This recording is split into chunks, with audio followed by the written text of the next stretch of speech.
Hello and welcome to the Claret and Blue podcast. Hashtag emergency pod, everybody. It's 8:45 on Sunday night on a school night, John, as we prepare for a busy week ahead with potentially, a World Cup semi-final and potentially a World Cup final for England. But away from that, to Villa news and a transfer exclusive popping out of nowhere. I was putting Wilf to bed and I came downstairs, left my phone downstairs, and I had a text from Bardell saying, "How?" ? And I said, "How what?" And then I saw a text from you as well saying we should probably do a podcast because of this news. So here we are. I think reported by David Ornstein first, but you've had this information firmed up by your sources as well. Were they the same sources you were texting the other day, John? I can have confirmed, don't I? Yeah, well, it was... Romano said something, didn't he? That it's not kind of... Okay. No, it wasn't sort of a done deal for Newcastle, which I think we knew for a few days, and it was, I think, Man United in the background. And then, Ornstein's stuck some out, and then we've had it confirmed as well. So, yeah, pretty manic last 20 minutes, I think it is. It might have been even an hour now, but, yeah, it's that's Villa for you. Exciting, I suppose. It's a transfer and a transfer for an exciting player as well. A transfer is enough to excite most people, I think, and some actual news for us to talk about. I mean, the episode we did the other day when we spoke about Watkins and Fenerbahce and Martinez and Juventus, it was like, we've actually got things to talk about. The podcast is doing well, John. The numbers are back up because there's actually things to talk about. Same again, right? We're back here now with something real. So this is all good to be talking about it. I kind of want to split this into two parts. Green Mambo, first of all, says, "Who is he?" ? We played against him in the Europa League final, and he's done very well in the World Cup for Switzerland. Johan Manzambi, I should say, for those that maybe aren't aware. It isn't the title. I've not said his name yet, which is a great name, by the way. And I said to you before we started, what's his shirt number? Because I've got a thing with names and numbers. Some of them look really nice, and he's 9 for Switzerland. And out of the blue, you went 44, I think. And it is, which is mental that you even know that. Manzambi 44. So I want to split this into two parts. He's got a chant as well. Is there already a chant? Yeah, there is already a chant, but I don't want to go too early. I don't know it. Don't know it. You got to do it, John. You know the in your head. Okay, yeah. But it's far too early. Yeah, okay. Can I just quickly say where we are with it? It's not a done deal yet. Yeah. It's not a done deal yet, but he prefers to move to Villa. But yeah, Villa advanced stage with a deal to sign him. So it's exciting, but again, I must stress it's not done. It's just that Villa are getting closer to getting it over the line, which they work in secrecy a lot, Villa, and this is one of those deals. But I mean, the Onana thing has obviously sped it up. I'm not saying, because I don't know this, but I don't think it's any coincidence that we've pushed on this one quickly, because clearly it's a player that we've liked. Emery has obviously done a lot of scouting on different players, but when you're preparing for a Europa League final, I don't think he'll go any more in depth on an opposition team than what he would have for. This isn't what we were saying the other day. Then he's just had a good World Cup, and we're signing him off the basis of that. No. And genuinely, when I was doing my own, I said to you, I looked at, I watched all of Freiburg's goals and different bits and bobs from the Europa League and some clips, and he was involved heavily in almost everything. I remember saying, if we stop him, we'll be fine. We were fine anyway. But the point being that he is a good player. We'll get to that in a minute. But bottom line is it's not done. But Villa hopeful that they'll be able to finalise it shortly. Yeah, I mean, our colleagues at our Newcastle podcast probably have done an episode about Manzambi. Like, from what Morano says, this could be happening. So, listen, you don't count your chickens before they've hatched, I think is the phrase. But it seems from the information you've had and shared with me to say, let's do this, it feels like it should happen, but touch wood, things do change. But we're going to talk about this as if it is going to happen. And hello to everybody in the live chat, by the way. I'm seeing a lot of messages come through and a lot of questions, and we'll try and get to some of the points that people are talking about, I think, as we go through. Thanks for joining us on Sunday night. 1,500 people watching this time. I want to split this into two parts. The news was people actually care about it when there's something to talk about. Yeah, put your light on, John. That probably helps. 5 minutes in. I want to split this into two parts, if I can finally say my piece. The player and then the deal. Because everyone will now say, well, Rodgers is leaving then, right? park that for a second. Right, this is Villa being linked with a player for, is it 60 million? The price? I think the deal Newcastle agreed was around 50. Was it not? Yeah, probably Villa's record signing, if not close to it anyway. So it's a big deal. It's a big. But I want to focus on the player first of all. What he offers, who he is, his best position, etc., etc. You did watch a lot of him in the build-up to the Europa League final. I've seen bits of him. Obviously, seen him in the World Cup as well. It feels to me, and this is maybe cliche alert because signings can go wrong. This feels to me like a transfer that a club of our standing should be going for. Champions League football, decent wage, promising young player, playing for their country. Like, it ticks a lot of boxes of like, this could be really exciting. That's where Villa should be, I feel now. Well, it feels very similar to when we signed Onana, which is again no coincidence. Unfortunately, he's now been ruled out for pretty much all of next season. You'd have thought. So yeah, it feels similar. It's a similar price that we'll have to pay to bring him in. Different sort of player, absolutely, but equally someone who you hope that Emery could mould or clearly sees something to fit him in our structure. It's going to be interesting to see where he plays, though, because he is capable of doing a number of different things, Manzambi, but he's not someone who I would say is comparable to Onana in a defensive sense, at least not from what I've seen him playing for Freiburg or in the clips that I've watched. And maybe that's a facet to his game that he'll develop. He's 20 years old, 6 years younger than me, which is mad for me, who still tries to pretend they're young. But he's more of an attacking player, and that's the kind of exciting element that I think this transfer would bring. He has the X factor. Whether this is have we said something about Morgan Rogers yet? I'm not too sure. But no, we'll put it this way, if we weren't with Morgan Rogers next season, let's just say, then Manzambi would I think probably be tasked with that role rather than necessarily replacing Onana. I mean, Villa, of course, they have Kamara back, hopefully, for the start of pre-season. Let's see next week when we play Walsall. But if positions anyway. What do you mean? Sorry, as in... I would have just had him as playing further forward anyway. I wouldn't even have thought about could he do a good job going the other way. But there's elements to Onana's game that, and I've said this quite a lot, that I'd actually like to see him push further forward or give him a bit more freedom to cover ground and be useful in both boxes. Manzambi's obviously quite a tall player, so in this era of set pieces, then you're not losing out too much there. He's athletic. He was available last season for Freiburg as well. Onana, unfortunately, I hate to say this now. We've heard this all before.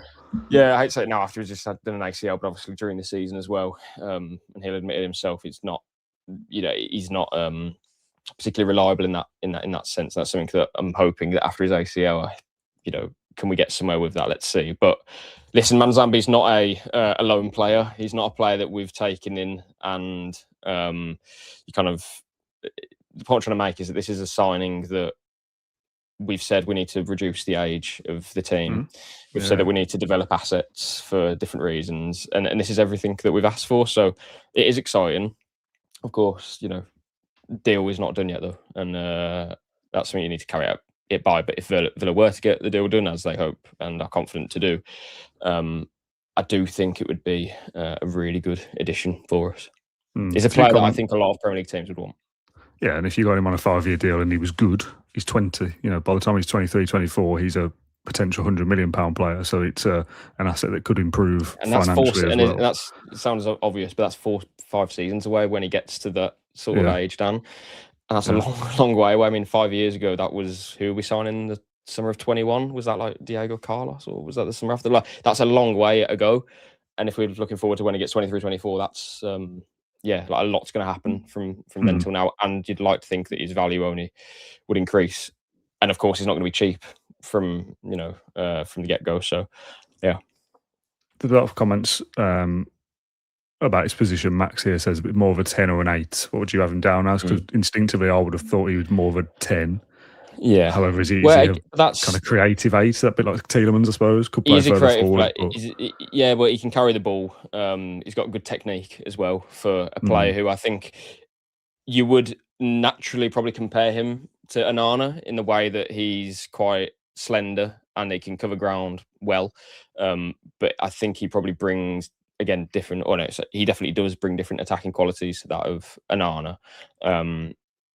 I just think it's fascinating because, again, we've only seen him at the age of 20 or 19 and 18 before now, when he had his breakout season in Bundesliga 2 seasons ago. Then last season really came into his own and developed into one of the sort of more exciting or promising players in the Bundesliga, let alone midfielders. So there's not a big sample size of him playing in different roles. And we've seen Emery throw Lindelof in midfield, and that be what gets us over the line to get in the Champions League and win the Europa League. So I'm not going to sit here and say this is exactly what's going to happen, but based on what we've seen so far, yeah, you'd probably say more of a 10. Of course, though, Villa play with kind of an unorthodox system in the way of usually when you have a 10, a double pivot, and usually it would be wide players, right? But that's not the case. It's McGinn coming in from the right, and it's relatively narrow. Would Manzambi do a role on the left, for example? Can he occupy that space? Yeah, I've seen Tielemans do that. Rodgers do that. He's obviously an athletic player. We don't need, what would be maybe more traditional. I would say that on the right, of course, and we are looking at that as well, a more traditional winger. We need pace, and I do think we need more width, or at least that option. But what Emery has in store for Manzambi, let's see. And again, I guess us talking about this in itself is versatility, and that we know is a big thing for Unai. I can see all your questions rolling in, guys. I am starring them, and I will come to them, I promise. I was just going to mention, because somebody there early on said about like the Ramsey role, that kind of left 8, left winger kind of hybrid-y kind of thing. Let's park for a second Rodgers' position, and let's say he stays and is the number 10 behind Watkins. Can Manzambi be the left 10, the left-sided midfielder that drops in, take Buendia's position potentially? I'd love to see him next to Kamara, to be honest. I think that would be a really nice blend as well. But then you've got Tielemans in there too. Like, we have a lot of options there. And a really important part of Emery or his team and what he wants from it, that midfield. How many times, Dan, have we been linked to a midfielder and we think, do we need him? It's always, it wouldn't, I don't think this would happen even for Unai, but it wouldn't totally shock if he went for another midfielder. Like, he loves to pack that area of the pitch, doesn't he? Because that's where he sees, yes, the structure is so important, but it's the midfield that can not necessarily just dominate games, but hold that together. And that's why you see when Kamara drops out, it's not great for us. When McGinn drops out as well, it's in that central zones that really we are often so strong in. And I think a lot of Premier League clubs, all but maybe 1 or 2, would be really jealous of what we have. Adding Manzambi to that is another reason to be jealous of us. So maybe if I was picking where he plays, you probably would say more for kind of a more progressive role, should we say, because you've got Tielemans in your team, of course, at the moment. Must say we haven't sold anyone yet. Tielemans, you've got Kamara, you've also got Lindelof, who can play there. We've obviously still got Bogard, whether he stays or not, let's see. Barkley, same situation. It's versatility. It's having different tools to win different games. And when players inevitably get injured or suspended, then he can at least, on the face of it, probably do a number of different roles. Yeah. Let's go to some of these questions then. Peter and John, first of all. Peter says, was Manzambi in the Swiss team against Argentina? I didn't notice him. And John says he didn't do much in Istanbul, which is, I quite like when we're linked with a player or whatever that people won't have seen loads of. Does anyone remember playing Morgan Rogers? Exactly, but you see them a handful of times. They were rubbish in those games I saw. So do you know what I mean? Like, they must be always been rubbish.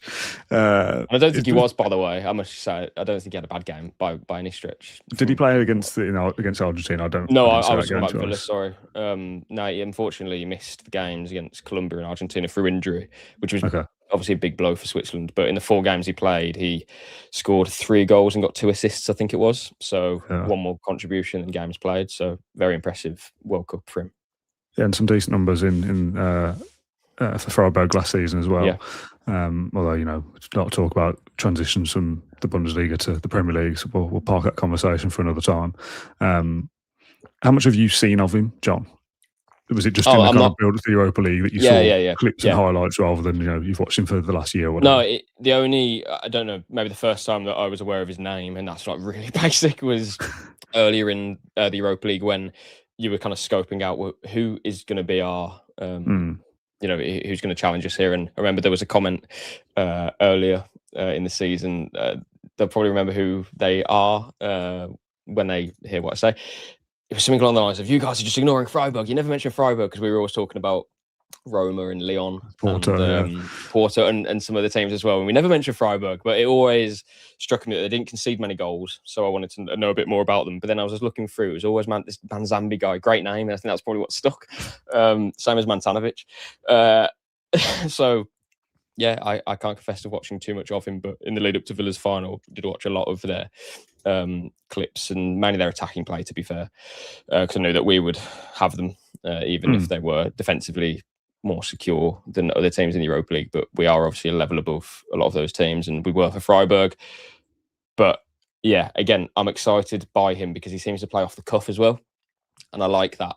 I think a lot of times you see players, especially in this era of football, it's very kind of one way or too strategic, should we say. How many times did Morgan Rogers pick up a ball and just do his thing or take a shot? Even yesterday, we saw quite a slow game in the end because of the heat. One shot against Orjan Nyland, and Rogers, I'm sure, knows all about Nyland, considering he took that shot, knew that he would parry it, and Bellingham scores the winner for us.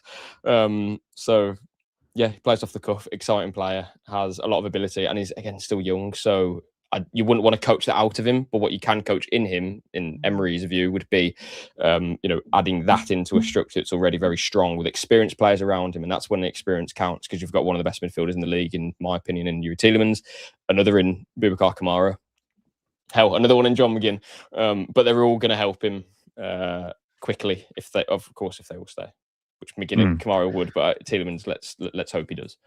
Green Mamba says he didn't stand out for me in the final, or I would have remembered him. Yeah, Freiburg were rubbish in the final, specifically because Villa was so good. So I'm not interested in that at all. I think really. You could have put John McGinn on the Freiburg team, and you probably wouldn't have noticed too much of it. Villa is, we were levels above a lot of those sides in the Europa League last season. Yeah, like you said, people can have a bad game in one individual game and then be good the next week. So yeah. Ola Milsey, sorry, not Hola. Terrible. I know you guys mentioned the scouting around the Europa League final, but do you feel a sense of panic or rushing into this signing? Feels like the first rumour of interest was only a few days ago. Firstly, there's loads of comments, by the way. I'm trying to get to as many as I can. I've unstarred it, so I can't go back to what I was going to say. Sorry. Oh, no. Oh dear, disaster for me. At least I don't know who they were. About it being like a rush, right? That you like, oh yeah, so like just because we only heard of it a few days ago doesn't mean that we haven't been trying to work our way into this deal for the last 4 weeks or whatever. No, absolutely not. But again, I don't think it's a coincidence that Nana being injured has made us think, well, Manzambi is one of our kind of top targets as such, a player that we would like to sign, should the opportunity present itself and Nana's injured. Okay, let's see what we can do. That's triggered it. I wouldn't be surprised. Again, I don't know that as information, but I 100% would say that this is not Anana's injured. Oh, what the hell are we going to do? Who's available? Villa would be scouting, or they are scouting across, obviously, a number of positions, a whole list of names for different. I mean, we've seen that with obviously the wingers that we're looking at. There's loads, right backs as well.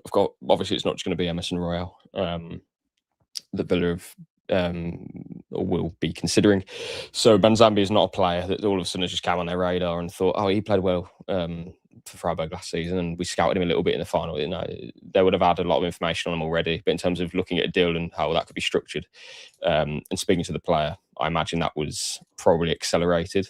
But admiring the player would not be anything new. Yeah, there's a comment from John who said, what were his stats like last season? Starts, goals and assists. I only know this from the piece that you've done, John, already. 5 goals and 5 assists in 27 league appearances, and also featured in all 15 of Freiburg's matches on the run to the final. So decent numbers, 5 goals and 5 assists in 27 for a midfielder. Good World Cup as well. I think a lot of people will be looking at the price tag and thinking, I want more than that, and there's a risk involved. But if you want a 20-year-old hot prospect to come and sign, you have to pay the big bucks and pay the wages. Yeah, and if we don't get him, someone else will. It's the most sort of how do you put it? We could make a podcast that's 3 hours long and going into every detail about Manzambi if we could. No, but the point I'm trying to make is that goals and assists is obviously the most basic measurement of, is he all right? When we know it's so much more than that. the details that everybody would have seen in his game. Villa aren't, or they don't have too much flexibility. I mean, we'll get into that in a minute. But even if they were to bring in a lot of money, spending the amount that they will on Manzambi, that's still a lot of money. That's not just we're completely flexible now because we've made a couple of sales. That is still a big sum. Hello. Similar again to what Onana would have been worth, and that was 2 summers ago now. And you're looking at midfielders. It's probably worth mentioning as well. You are looking at midfielders going for north of £100 million, who are of course good players like Tonali and others. But to bring in Manzambi for, I assume, around half of that price, it's not bad business at all, based on potential and based on what you're getting from him and what you can mould. That's the important thing. The comment there, I know you just said goals and assists aren't everything for a midfielder. Like, I know he's not the same as Kamara, but you wouldn't judge him by those metrics. Your Way 6376 says a midfielder with 20 goals and assists at 20 years old isn't coming to Villa. This is the market that we're operating in. You're banking on potential, aren't you? Like, he looks a good player, but he's still only 20. Yeah, and things can change. Yeah, and it might sound ridiculous, but if a player scored 15 goals from midfield, it doesn't mean that they'd fit for Villa. Do you know what I mean? I'm sure there's lots of players who have done really well in Europe.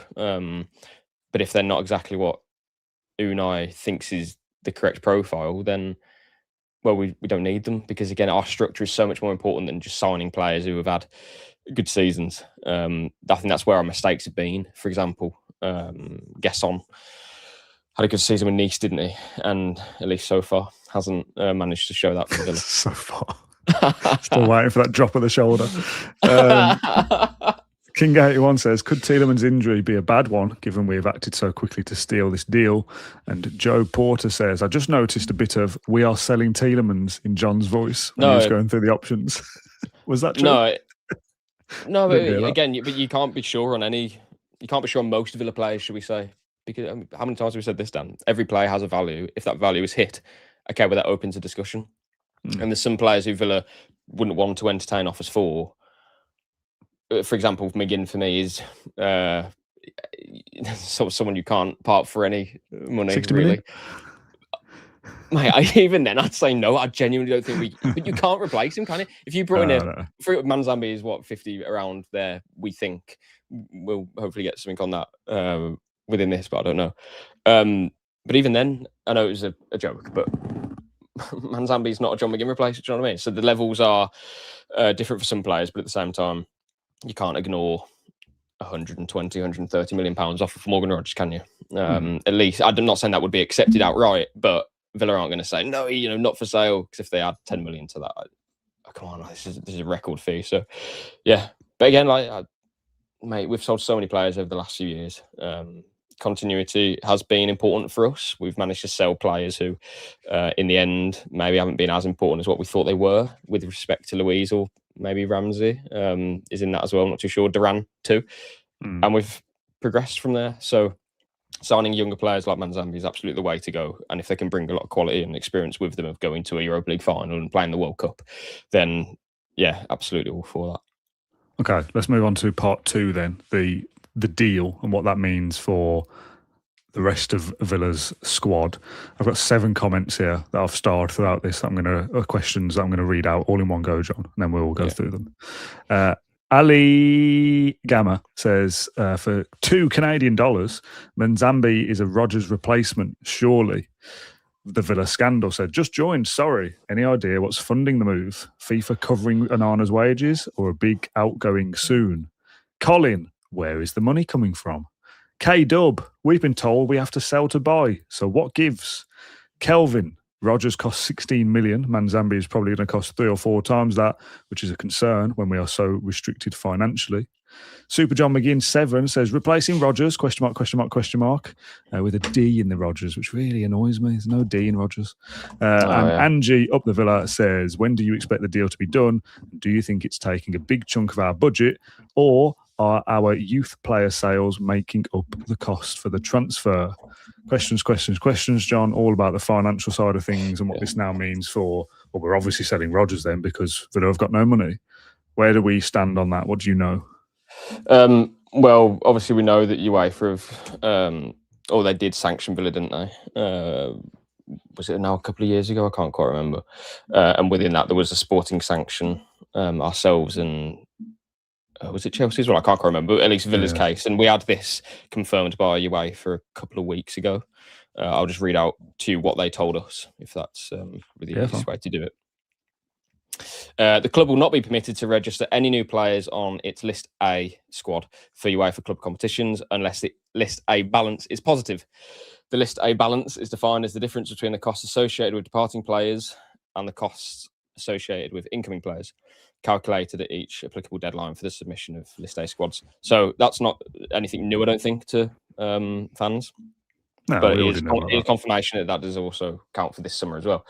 So that's the players that are in Villa's List A, their main squad for Champions League squad next season.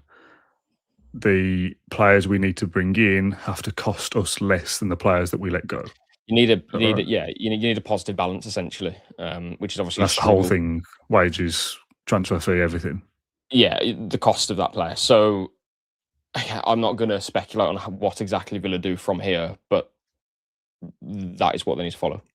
So yeah, if we're recruiting somebody for 50, 60 million, you can't not sell anybody.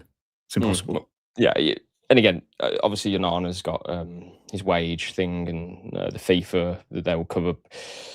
I don't actually know too much about that myself, so I'm not going to get in a pickle. But there is that, which helps, I guess. But at the same time, Villa want to sign Manzambi for quite a lot of money. They also want to sign a right back. They also want to sign a winger. For me, they need a left winger on top of that. We can't be done at Manzambi even if we don't sell anyone else. We still need areas of the team. Yeah. I say that. I mean, we do need to sell other players. We do need to let go of Leon Bailey as much as it saddens me. That's not sarcastic, by the way. Andres Garcia needs to go. Another few probably need to head out as well. Looking at players like Bogard, for example, what is the future for Bogard? Does this impact him? This is the again, I haven't chased it up in the last few days, but with the last, I don't know, maybe 10 days ago, 2 weeks ago, I don't know. What I was told on that was just that Villa can't give him a new deal yet, but at the same time, it doesn't need any source to tell anyone this, but if a bid is made for him that's worth accepting, then why would we keep? Unfortunately, because we have options, don't we? And I think maybe Onana getting injured, unfortunately, was maybe a possibility that he could come in. And Manzambi and Bogard are very different players. Don't get me wrong, but at the same time, again, you're stocking more midfielders or another midfielder that is probably going to block Bogard again. If you want to bring in Emerson Royale or another right back, that would probably block Bogard, even though I don't think he's right back anyway. It's pure profit if we were to sell him. I look at a player like Ian Matson as well, who we mentioned earlier this summer. If you go through Villa's squad, it's not hard to pick out the players who are probably expendable, and you can make a chunk of money from them and combine that with wages coming down as well. You can make a decent wedge. So, yeah, what exactly this means, I'm not going to speculate about it, but we know that Villa do need to make money. I guess we can talk about Morgan Rogers, but as far as I'm aware, nothing's changed in the last few days around that. Is at the World Cup. Villa have a high price for him. 20% goes to Borough. Arsenal are interested. I fully expect Arsenal to make a move at some point. It's a bit jarring that they kind of, I don't say they hold the power, but they can kind of string Villa along a little bit, because although Villa can say he's not for sale, he is at the right price. And that means that Arsenal, there may be a level that they would go to and not above that. I don't know, but I don't want anyone getting unsettled or... I think we said all along, didn't we, about things changing after the World Cup. We're so close to the end of the World Cup now. Literally a week today it finishes. Yeah, nothing's going to happen before then, is it? Anyway, even if Arsenal want to up their interest, give it one more week, guys. Like, it literally makes no difference. I don't think there'll be any entertaining that in the World Cup semi-final and potentially final for England, where Rodgers will play some part. Like, there's no need to go through that now. So I can't imagine anything happening. Although, listen, what do I know? Nothing. But I said this before, Dan. I think we agree. Tell me wrong. Tell me not if you don't. If Rodgers goes, I'd rather sell him tomorrow and just yeah. Get on with it. Yeah, that's kind of my point. If that's going to happen, I don't want to see him go on 31st of August. Exactly that. And where do you spend your money? The teams know that you've got that. This is probably the I mean, the issue. I say the issue. The difference with Manzambi is, of course, Newcastle agreed a deal, so it's not as if they could then say to us, "Actually, no, we stick on another 15 million because we think that you're going to have money soon." I mean, they could do that, but obviously the players picked Villa, and come on, let's just match whatever Newcastle have offered, but he wants to come to us instead of Newcastle, which is players' prerogative. Yeah, and if we do get to the point later in the summer where Arsenal are kind of taking the mick a little bit, but slowly getting to where we want, again, clubs know where we are with that, so it's not ideal, that sort of situation, but maybe Morgan Rogers just stays and Villa price him out of a move. I don't want to say that in a way of Rogers pushing to go, because he's not. He may feel like now is probably the time that, okay, I could probably play for a team that's challenging for the Premier League title or a team that will challenge for winning the Champions League. Unai would turn around and say, we got to the quarterfinals. yeah, he would. We got to the quarterfinals the other year, and if John McGinn and Yuri Tielemans and Kamara didn't get injured in January, we certainly would have gone further. I would say, though, competing for a league, I think that's a way off still for us. I do. It's a mentality thing as much as anything else. You've got to do it for a number of years, take the suffering and then build. Yeah. I'm going to read a handful of more comments in one go, and then we'll take whatever we want from that and wrap up, because we've done half an hour.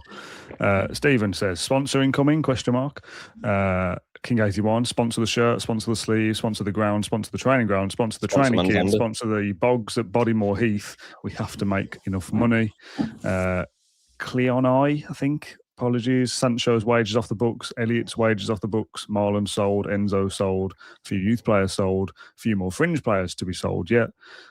Kelvin says costs associated surely include wages, not just transfer fees, because both Elliott and Sancho were on the A list last season. And Matthew says, with a sleep emoji, stop trying to guess our finances, which in part I do agree with. It's bloody boring, but it's football in 2026 that you, for what we do, have to be across the business side as much. I don't think we've guessed anything. We know that Villa. No, but it would be irresponsible for us to come on here and go, "Wow, Manzambi, yeah, what a great signing! Can't wait for next season. See you later, guys." Well, I feel like that.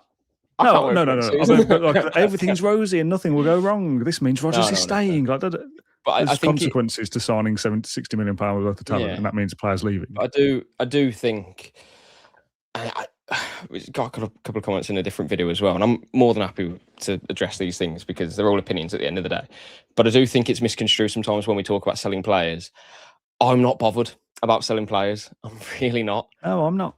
Villa have done incredibly well for the last few years with all these restrictions. We have other powers that aren't in the transfer market. If you win the transfer window, you're probably not going to have a great season. That's just the way it goes. If Morgan Rogers goes, okay, Villa taking a lot of money and they'll go again. I don't view that as a negative. I think some fans, and it's absolutely fine to feel like that.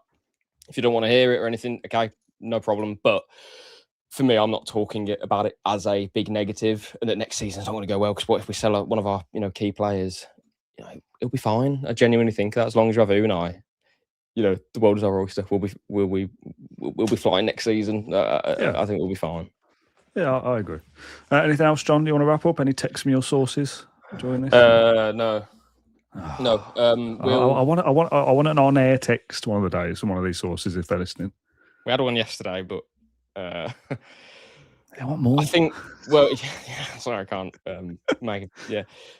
We'll do a podcast tomorrow, won't we, with Matt, I think. So, well, I was just thinking about this. Or we not? Will we?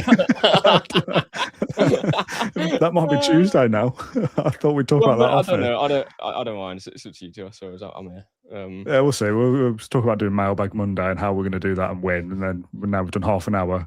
So do we just do Mailbag Tuesday instead? To give us a bit of breathing room. See if things develop tomorrow. I don't know. Listen. Subscribe to the Can't Believe YouTube channel. Follow us on all social platforms, blah, blah, blah, blah. And we'll be here the next time we are. That could be Tuesday, could be Monday, who knows? Hopefully people enjoyed us jumping on this emergency pod to discuss a bit of breaking news for a change. So why not? 9:15 on Sunday evening. John, thanks for your time as always. Thanks everyone for tuning in. And we'll be back Monday or Tuesday. We'll see you soon. Bye-bye.